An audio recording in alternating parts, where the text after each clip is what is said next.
ito, good morning mga sir. Meron akong pasyente. HRM125. Kilometer niya 46,482. Okay, natin andar. Wala nang susi. Yan yung kanyang andar.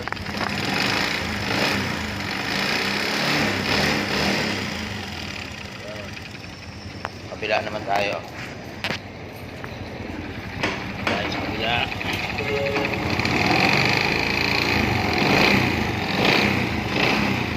Andar yung kanyang makina.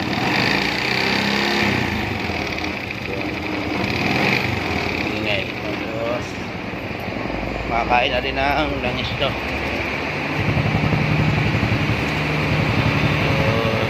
Possible to, maparibor na rin po ito. So, baklasin ko muna mga tropa. Update ko na lang ulit kayo mamaya. So, mga sir, update lang. Nabaklas ko na siya. So, naging problema niya ito. Pero siya ng overheat. Tinamaan yung kanyang piston. Tapos yung kanyang block. Paparibor na to. Tapos yung kanyang connecting rod. Mahina pa lang pero papapalitan ko na rin. Ayan, kung marinig nyo. So, ang isang tingin kong naging problema dito is ito. Kasi nagpa-oversize sila ng tornilyo sa drain plug. So, ito. Kung makikita nyo yung kanyang bolt, mahaba. Sumagat siya ron. So ang magiging cost po niyan, mababaran yung oil passage niya papasok dito sa kanyang oil pump. So ang nilagay nilang tornilyo is mahaba.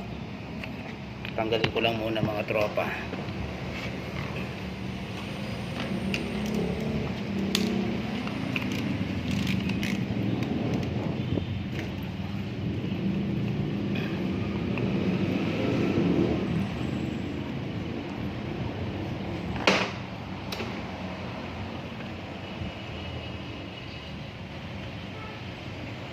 So ito, sobrang haba nung nilagay na tornilyo. So ang mangyayari niyan, butas at mababaran yung pinakabutas niya ron. Makita niyo butas doon. So ayan, sobrang haba nung nilagay. Pag pinasok ko yan,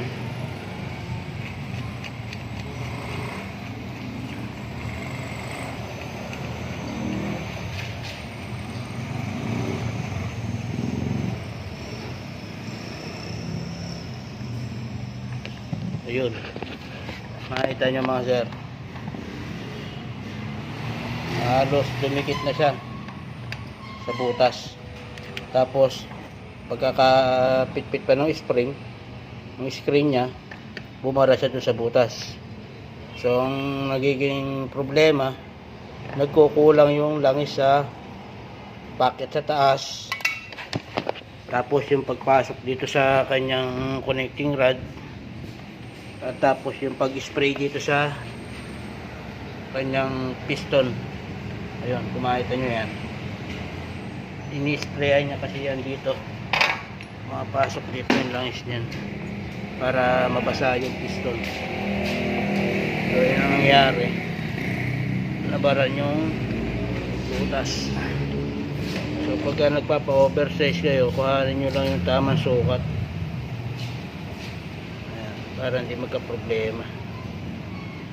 Yan naging problema yan. Okay, so update lang mga tropa. Nalinis ko na yung mga parts. Ang naging cost ng pagkasira ng kanyang conrod tsaka ng piston ito, nag-overheat gawa nung nagpa-oversize sila ng tornilyo ng drain plug. So yung tornilyo, hindi ko na naiyano kanina, pinaputulan na to. So kanina mahaba ito, more or less nasa 2 yung haba ng tornilyo. So sumagat siya doon sa may butas. papasok dito sa kanyang mga sir. Buo na yung XRM na binaba ko. So, okay na siya. Wala na siyang ingay. All goods na siya. Ayan. Wala. Ayan. Okay na yung tunog niya mga sir.